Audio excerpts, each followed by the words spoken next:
ഈ പ്രപഞ്ചത്തിൽ ഏതെങ്കിലും ഒരു മനുഷ്യർ ദുഃഖമുണ്ടെങ്കിൽ അതിൻ്റെ പിന്നിൽ 5 കാരണങ്ങളുള്ളൂ. കാരണം ഏതാ 5 വേണമെന്നില്ല, 5 ഏതെങ്കിലും ഒന്നെങ്കിലും ഉണ്ടായാൽ മതി. ഏതൊക്കെയാണ് ഈ ലോകത്തിൽ ദുഃഖമുണ്ടാക്കുന്ന കാരണങ്ങൾ? ഒരു മനുഷ്യ ദുഃഖം തരുന്ന ഒന്നാമത്തെ കാരണമാണ് പാപങ്ങൾ. പറഞ്ഞെല്ലാവരും നമ്മുടെ പാപം തന്നെ ആവണമെന്നില്ല, നമ്മളുമായി അടുത്തിടപെടുന്നവരുടെ പാപം നമുക്ക് ദുഃഖം തരും. ഉദാഹരണത്തിന് കുടുംബനാഥൻ കള്ളുകുടിയനായി നിൽക്കുക, അതിൻ്റെ പ്രയാസം ഭാര്യ മക്കൾ അനുഭവിക്കും. അല്ലെ മോൻ താന്തോ ഇല്ലേ മോള് ഒരു തെറ്റായ ബന്ധത്തിൽ പെട്ടു, അവളാണ് പാപം ചെയ്ത്, അതിൻ്റെ പ്രയാസം മക്കളും മറ്റ് സഹോദരങ്ങളും മാതാപിതാക്കന്മാരെ അനുഭവിക്കും. അപ്പം നമ്മളുമായി അടുത്തിടപെടുന്നവരുടെ പാപം നമുക്ക് ദുഃഖം തരും. ഇപ്പം നമ്മുടെ അയൽവാസി ഒരു വൃത്തികെട്ട മനുഷ്യനാണ്, താപ്പ് കിട്ടിയാൽ നമ്മുടെ അതിർത്തി മാത്രം നമുക്കെതിരെ കേസും കൊടുക്കും. പാപം ചെയ്യുന്ന അയാളാണ്, പക്ഷെ അയാളുടെ അയൽവാസി നമ്മളായതുകൊണ്ട് അയാളുടെ പാപത്തിൻ്റെ പ്രയാസം നമ്മൾ അനുഭവിക്കും. അപ്പോൾ ഈ ലോകത്തിൽ മനുഷ്യ ദുഃഖമുണ്ടാക്കുന്ന ഒന്നാമത്തെ മേഖലയാണ് പാപങ്ങൾ. എല്ലാ ദുഃഖത്തിൻ്റെയും കാരണം പാപങ്ങളല്ല. ഈ ലോകത്തിൽ മനുഷ്യ ദുഃഖമുണ്ടാക്കുന്ന രണ്ടാമത്തെ മേഖലയാണ് രോഗങ്ങൾ. പറഞ്ഞെല്ലാവരും നമുക്കൊക്കെ രോഗം വന്ന സന്തോഷ ദുഃഖം ഉണ്ടാവണേ എന്നുറക്കെ പറഞ്ഞേൻ. രോഗം വന്ന സന്തോഷമാണ് ദുഃഖം ഉണ്ടാവുക. ഉറക്കെ പറ. നമ്മുടെ മക്കൾക്ക് വന്നാലോ, അപ്പന് വന്നാലോ, അമ്മയ്ക്ക് വന്നാലോ, അമ്മായിമ്മയ്ക്ക് വന്നാലോ, ചിലരുടെ മുഖത്തൊക്കെ ചില സന്തോഷമുണ്ട്. ദൈവമക്കളെ, നമ്മളുമായി അടുത്തിടപെടുന്നവരുടെ രോഗമാണ് ഈ ലോകത്തിൽ ദുഃഖത്തിൻ്റെ ഒരു കാരണം. എല്ലാ ദുഃഖത്തിൻ്റെയും കാരണം രോഗങ്ങളല്ല. ഈ ലോകത്തിൽ മനുഷ്യ ദുഃഖം ഉണ്ടാക്കുന്ന മൂന്നാമത്തെ കാരണം എന്താണെന്നറിയോ? ശാപങ്ങൾ. ശാപം എന്ന് പറഞ്ഞാൽ ഒരു 2-3 മിനിറ്റ് അതിന് വിശദീകരിക്കണം. നാം ചെയ്യുന്ന ചില പാപങ്ങൾക്ക് കാലീശിക്ഷ, തിരിച്ചവിടെ ഭാഷയിൽ കാലീശിക്ഷയുണ്ട്. ഞങ്ങൾ പഴയ ആളുകൾ പറയാം ഉത്തിരീപ്പ് കടങ്ങളുണ്ട്. അതുകൊണ്ടാണ് നമ്മുടെ കുർബാനയിലൊക്കെ പാപങ്ങളും കടങ്ങളും ക്ഷമിക്കണേ നമ്മൾ പ്രാർത്ഥിക്കുക. അതെല്ലാ പാപങ്ങൾക്കില്ല. ബൈബിളിൽ 600 ചില്ലാനം കൽപ്പനയുണ്ട്. ഈ 600 ചില്ലാനം കൽപ്പനകളുടെ തിരുസഭ 5 ഗ്രൂപ്പായിട്ട് മാറ്റിയിട്ടുണ്ട്. ഏതാണെന്ന് നിങ്ങൾക്ക് കുറേ പേർക്കൊക്കെ അറിയാം, എന്നാലും ഞാൻ ഒന്നുകൂടെ പറയാം. അതിലൊരു ഗ്രൂപ്പാണ് വേദപ്രമാണങ്ങൾ 10, നമ്മളെല്ലാ ധ്യാനത്തിലും കേട്ടിട്ടുണ്ട്. രണ്ടാമത്തെ ഗ്രൂപ്പിൻ്റെ പേരാണ് തിരുസഭയുടെ കൽപ്പനകൾ 5, അത് നമ്മൾ കേട്ടിട്ടുണ്ടാവും. മൂന്നാമത്തെ ഗ്രൂപ്പിൻ്റെ പേരാണ് പരിശുദ്ധാത്മാവിന് എതിരായ പാപങ്ങൾ. എത്രയാണ്?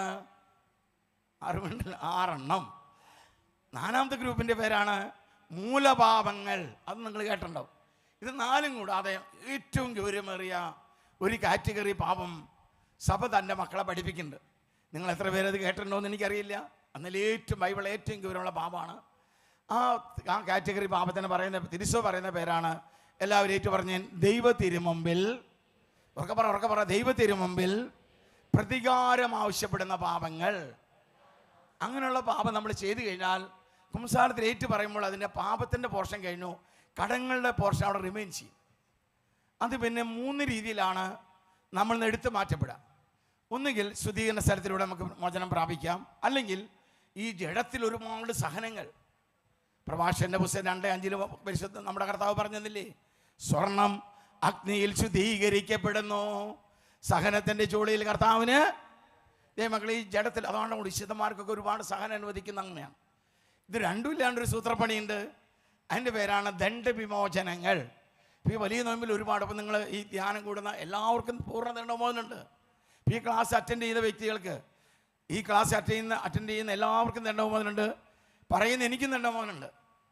ഈ ദണ്ഡമോചനം വലിയ നോമ്പ് നമ്മുടെ ഓശാന ഞായർ വരെയാണ്, അതിന് ദണ്ഡമോചനമുണ്ട്. പെസഹ വ്യാഴം, ദുഃഖവെള്ളി, ദുഃഖശനി, എല്ലാ ഈ വലിയ നമ്മൾ മിക്കവാറും പള്ളികളിൽ കുരിശിൻ്റെ വഴി നടത്തുന്നില്ലേ, നമ്മൾ അറ്റൻഡ് അതിന് പൂർണ്ണ ദണ്ഡമോചനം. ഇങ്ങനെ കുറേ ദണ്ഡമോചനമുണ്ട്.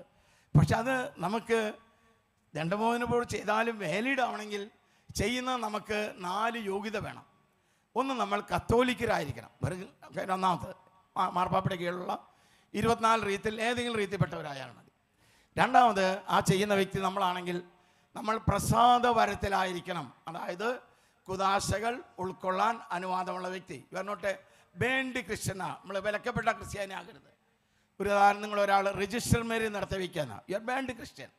നിങ്ങൾക്ക് ഒരു കുദാശ ഉൾക്കൊള്ളാൻ അനുവാദമില്ല. അങ്ങനെയുള്ള ഒരു ദണ്ഡമോചന പ്രവൃത്തി ചെയ്താലും കിട്ടില്ല.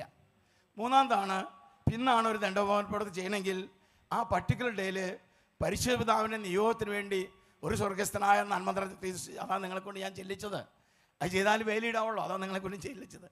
നാലാമതാണ്, 3 ആഴ്ചയ്ക്കുള്ളിൽ കുംസാരിക്കണം. ദൈവമക്കളെ, ഇത് 4 ഇത് ഫ്രീ ക്വാളിഫിക്കേഷനാണ്. ഇത് 4 ഉണ്ടെങ്കിൽ ദണ്ഡമോചനം ചെയ്ത് പ്രവൃത്തി ചെയ്താലും കിട്ടുള്ളൂ. ഇതിലൂടെ നമുക്ക് ഇളച്ചു കിട്ടും. അതാണ് അങ്ങനെയുള്ള പാപങ്ങളെ നമ്മുടെ ദൈവം പിതാവ് ബൈബിളിലൂടെ പറയാ ശാപകരമായ പാപങ്ങൾ. അത് ഈ ശാപകരമായ പാപം എന്ന് പറഞ്ഞാൽ എല്ലാ പാപവും ഇല്ല. ചില പാപം ചെയ്തു കഴിഞ്ഞാൽ അതിൻ്റെ പരിണിത ഫലം നമ്മുടെ തലമുറയിലേക്ക് വരും. അത് നമ്മൾ ചെയ്ത് തന്നെ ആവണമെന്നില്ല. ചില നമ്മൾ ഉപയോഗിക്കുന്ന മണ്ണ്, അല്ലെങ്കിൽ വീട്, വാഹനം, പുരയിടം, അതിലൊക്കെ അതിൻ്റെ പഴയ അവസ്ഥയിലൂടെയോ വ്യക്തികളിലൂടെ ചിലപ്പോൾ ശാപം കടന്നു വരാം. ഞാൻ ബൈബിളിൽ ഒരു 3-4 മിനിറ്റ് അതിനെക്കുറിച്ച് ചിലവഴിക്കുകയാണ്. ഒരു സംഭവം ഞാൻ പറഞ്ഞുതരാം. ആയിരക്കണക്കിന് സംഭവമുണ്ട്, പക്ഷേ എൻ്റെ ക്ലാസ് അതല്ലല്ലോ. അതുകൊണ്ടാണ് ഒരു ഒറ്റ സംഭവം എന്താണെന്ന് മനസ്സിലാക്കാൻ പറഞ്ഞുതരാണ്. ബൈബിളിൽ ഇസ്രായേൽ ജനം ഈജിപ്തിൻ്റെ അടിമത്തത്തിലായിരുന്നു. എവിടെയായിരുന്നു? 10 രാജകൾ കടന്നിട്ടാണ് അവർ വാഗ്ദാന ഭൂമിയിലെത്തണേ. അങ്ങനെ 9 രാജ്യം കഴിഞ്ഞു. അപ്പോൾ ഇനി ഒരു രാജ്യമുള്ള, ആ രാജ്യത്തിൻ്റെ പേരാണ് ജെറിക്കോ. പറഞ്ഞെല്ലാവരും ഉറക്കെ പറഞ്ഞേ. ഇസ്രായേൽ ജനത്തിൻ്റെ കരബലത്തിനോ ആയുധബലത്തിനോ അതിന് തകർക്കാൻ പറ്റിയില്ല. പിന്നെ എങ്ങനെ തകർക്കാൻ പറ്റി നിങ്ങളെല്ലാ ധ്യാനത്തിലും കേട്ടിട്ടുണ്ട്, എല്ലാവർക്കും അറിയാം. എന്നാലും ഞാൻ പറയാം. ഈ ജെറിക്കോയുടെ ചുറ്റും അവർ കിടന്ന് നടന്നു. 7 ദിവസം സർവ്വശക്തിയോടെ സ്തുതിച്ച് 7-ാം ദിവസം സർവ്വശക്തിയോടെ സ്തുതിച്ചപ്പോൾ 7-ാമത്തെ ദിവസം സ്തുതിച്ചപ്പോൾ ജെറിക്കോ തകർന്ന തരിപ്പണമായി. ഇത് നമ്മൾ എല്ലാ ധ്യാനത്തിലും കേട്ടാണ്. പിന്നീട് കുറേ സംഭവം ഉണ്ടായിട്ടുണ്ട്. അതൊരു പക്ഷേ നിങ്ങൾ മിക്കവരും ഒരു ധ്യാനത്തിലും കേട്ടിട്ടുണ്ടാവില്ല. അത് പറയാനാണ്, ഇത് പറയാനല്ല, ഇനി പറയാൻ പോകുന്നത് പറയാനാണ് ഇതിൻ്റെ ആമുഖം എന്ന് പറഞ്ഞത്. പിന്നെ ഇത് എവിടെയാണ് സംഭവിക്കുന്നതെന്നറിയോ? ജോഷുവയുടെ പുസ്തകം 6-ാം അധ്യായത്തിൻ്റെ 26-ാം വാക്യത്തിലാണ് ഞാൻ ഈ പറഞ്ഞ സംഭവം. അങ്ങനെ എല്ലാവരും ഭാവന കാണും. ജെറിക്കോ കോട്ട തകർന്ന് തരിപ്പണമായി. അപ്പം അന്ന് പ്രവാചകനും സൈനാധിപനും ഒരാളാണ്, ജോഷുവയാണ്. കാരണം മോശ മരിച്ചിട്ടുണ്ടായിരുന്നു. അപ്പോൾ പ്രവാചകനായ ജോഷുവ അസ്വലാസ് സൈനാധിപൻ കൂടിയാണ്. ഈ തകർന്ന് തരിപ്പണമായി കിടക്കുന്ന ജെറിക്കോയെ നോക്കിയിട്ട് ശപിക്കുകയാണ്. ആരെങ്കിലും ഈ കോട്ട പുതുക്കി പണിയാൻ തുനിഞ്ഞാൽ അതിൻ്റെ മാനം നമ്മൾ അസ്വാരം ബേസ്മെൻറ്റ് തറ മാന്താന്ന് പറയില്ലേ, മാനം മാന്താൻ തുടങ്ങുമ്പോൾ ആ തുനിഞ്ഞോൻ്റെ മൂത്ത മകൻ മരിക്കും. കട്ടള വയ്ക്കുമ്പോൾ തുനിഞ്ഞോൻ്റെ ഇളയനും വരും. വായിച്ചോ ജോഷുവ 6:26. ഇതെങ്ങനെയാണ് ശാപം വർക്കൗട്ട് ചെയ്യണേ എന്ന് മനസ്സിലാക്കാൻ ബൈബിളിൽ ഒരു സംഭവം ഞാൻ പറഞ്ഞുതരാണ്. ഉറക്കെ വായിച്ചോ, വേഗം വായിച്ചോ. ജോഷുവ എല്ലാവരും ഒരുമിച്ച് വായിച്ചേൻ. ജോഷുവ എന്ന അവരോട് ശപഥം ചെയ്ത് പറഞ്ഞു, ജെറിക്കോ പുതുക്കി പണിയാൻ തുനിയുന്നവൻ ശബ്ദൻ, അവൻ അതിൻ്റെ അടിസ്ഥാനമിടാൻ ഒരുമിടുന്നവന്, അവൻ്റെ മൂത്ത മകനും കവാടങ്ങൾ നിർമ്മിക്കാൻ പരിശ്രമിക്കുന്നവന് ഇളയ മകനും. ഇത് സംഭവിക്കുന്നത് BC 1300 നമ്മുടെ ബൈബിളിൻ്റെ കുറേ കാര്യങ്ങൾ ചരിത്രമായി, ബൈബിളിൽ ചരിത്ര പുസ്തകമല്ല, ആത്മീയ പുസ്തകമാണ്, എങ്കിലും there is lot of evidence. ചരിത്രമായി ഒരുപാട് ഭാഗങ്ങൾ മാച്ച് ചെയ്യുന്നുണ്ട്. BC 1300 ലോകത്തിലുണ്ടായിരുന്ന ഏറ്റവും വലിയ കോട്ടയാണ് ജെറിക്കോ, തകർക്കപ്പെട്ടുവെന്ന് ചരിത്രം അംഗീകരിക്കുന്നുണ്ട്. ആ കാലഘട്ടത്തിന് ബൈബിൾ പറയാ പ്രവാചകന്മാരുടെ കാലഘട്ടമാണ്. മോശ, ജോഷുവ പ്രവാചകന്മാരാണ്. അടുത്ത കാലഘട്ടം ബൈബിളിൽ ഏതാണ്? ന്യായാധിപന്മാരുടെ കാലം. സാംസൺ, ഗിദിയോൻ, ഗാദ്, ഒക്കെ ന്യായാധിപന്മാർ. പിന്നത്തെ കാലഘട്ടം രാജാക്കന്മാരുടെ കാലഘട്ടമാണ്. സാവൂള്, ദാവീദ്, സോളമൻ, അങ്ങനെ പോയി, ജെറുബാബും. അങ്ങനെ രാജാക്കന്മാരുടെ കാലഘട്ടം അവസാനിക്കാറ് BC 800 BC 800 ആയപ്പോൾ ഞാൻ ഈ സ്ഥലങ്ങളൊക്കെ കണ്ടിട്ടുണ്ടോ, പലവട്ടം അവിടെയൊക്കെ പോയിട്ടുണ്ട്. ഈ ജെറിക്കോയുടെ തൊട്ട് കിടക്കുന്ന സ്ഥലത്തിൻ്റെ പേരാണ് ബഥേൽ. പറഞ്ഞെല്ലാവരും. ബഥേലിലെ രാജാവിൻ്റെ പേര് ഹിയേൽ രാജാവ് ജെറിക്കോ പുതുക്കി പണിയാം. 1 രാജാക്കന്മാരുടെ പുസ്തകം. അപ്പോൾ BC 800 500 വർഷം, BC ടൗണിലേക്ക് അവർ 500 വർഷം കഴിഞ്ഞു. 1 രാജാക്കന്മാർ 16-ന്റെ 34-ാം വാക്യം ഞാൻ ഇനി പറയാൻ പോണേ. 1 രാജാക്കന്മാർ 14-34-ാം വാക്യം. ഈ ജെറിക്കോ ഇപ്പോൾ 500 വർഷങ്ങൾക്ക് വേണ്ടി ബഥേലിലെ ഹിയേൽ പുതുക്കി പണിതപ്പോൾ എന്തുണ്ടായെന്ന് വായിച്ചത് നിങ്ങൾ ഉറക്കെ വായിച്ചേൻ. എല്ലാവരും ഉറക്കെ വായിക്കി. അവൻ്റെ കാലത്ത് ബഥേലിലെ ഹിയേൽ ജെറിക്കോ പണിയിച്ചു. നൂനിൻ്റെ മകൻ 500 വർഷം മുമ്പാണ് കേട്ടോ. ഇന്നത്തെ അല്ല, അന്നത്തെ 1800. ഇത് നടക്കുന്ന BC 1300 ജോഷുവ എഴുതി കർത്താവ് അരുളി ചെയ്തപോലെ നഗരത്തിൻ്റെ അടിസ്ഥാനമിട്ടപ്പോൾ അവൻ്റെ മൂത്ത മകൻ അഭിറാമും കവാടം നിർമ്മിച്ചപ്പോൾ ഇളമകൻ സെബൂവും. ഇനി ഇതെങ്ങനെയാണ് മാറണേ? നമ്മുടെ കർത്താവിൻ്റെ കുരിശുമരണത്തിൻ്റെ യോഗ്യത.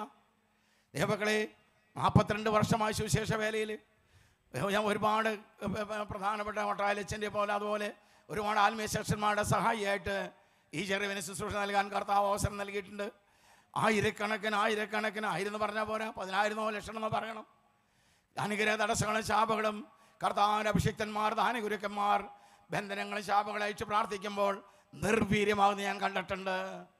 കാരണം ഈശോയുടെ കുരിശുമരണം, ഈശോയുടെ നാമത്തിൻ്റെ ശക്തി നമ്മുടെ എല്ലാ ശാപങ്ങളും നിർവീര്യമാക്കാനാണ്.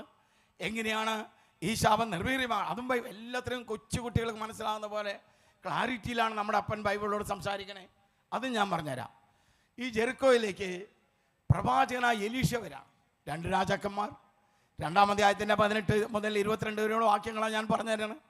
2 രാജാക്കന്മാർ 2-ന്റെ 18 മുതൽ 22 വരെയുള്ള വാക്യങ്ങളാണ് ഇപ്പോൾ പറഞ്ഞു തരാൻ പോകുന്നത്. ഈ ജയിലീഷ വന്നപ്പോൾ ആരിപ്പോൾ നമ്മളിവിടെ വട്ടായനിച്ചൊക്കെ വരുമ്പോൾ നമ്മൾ ഓരോരുത്തരും എല്ലാവരും ഓടിക്കൂടുന്നില്ലേ? ഞാൻ കണ്ടിട്ടുണ്ട് 10,000 വട്ടം. കാരണം എൻ്റെ ആദ്യകാല സഹായിയിൽ ഒരാളായിരുന്നു ഞാൻ.